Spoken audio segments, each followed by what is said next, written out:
রবিবার আজারবাইজানের সীমান্তবর্তী এলাকায় একটি জলাধার উদ্বোধন অনুষ্ঠানে যোগ দিতে গিয়েছিলেন প্রেসিডেন্ট ইব্রাহিম রাইসি।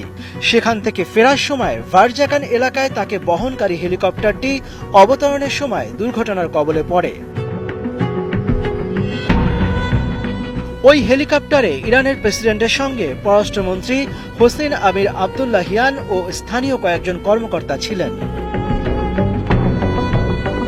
ইরানের সংবাদ মাধ্যম তাসনিম নিউজ জানিয়েছে, প্রেসিডেন্ট রাইসিকে বহনকারী হেলিকপ্টারটি দুর্ঘটনার কবলে পড়ার পর সেটি থেকে জরুরি ফোন কল এসেছিল। হেলিকপ্টারে প্রেসিডেন্টের সঙ্গে থাকা কর্মকর্তারাই ওই ফোন করেছিলেন। ইরানের স্বরাষ্ট্রমন্ত্রী আমির ভাহিদি জানান, ওই হেলিকপ্টারের সঙ্গে যোগাযোগ স্থাপন করা হলেও সংযোগ বিচ্ছিন্ন হয়ে যাওয়াতে কথা বলা সম্ভব হয়নি। ঘটনাস্থলে উদ্ধার কাজ চালাচ্ছেন কর্মীরা।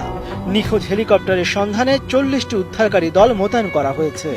তবে কুয়াশা ও প্রতিকূল আবহাওয়ার কারণে উদ্ধার কাজ ব্যাহত হচ্ছে।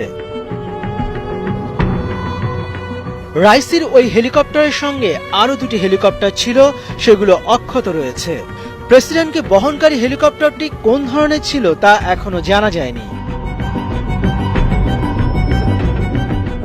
63 বছর বয়সী রাইসি 2021 সালে প্রেসিডেন্ট নির্বাচিত হন।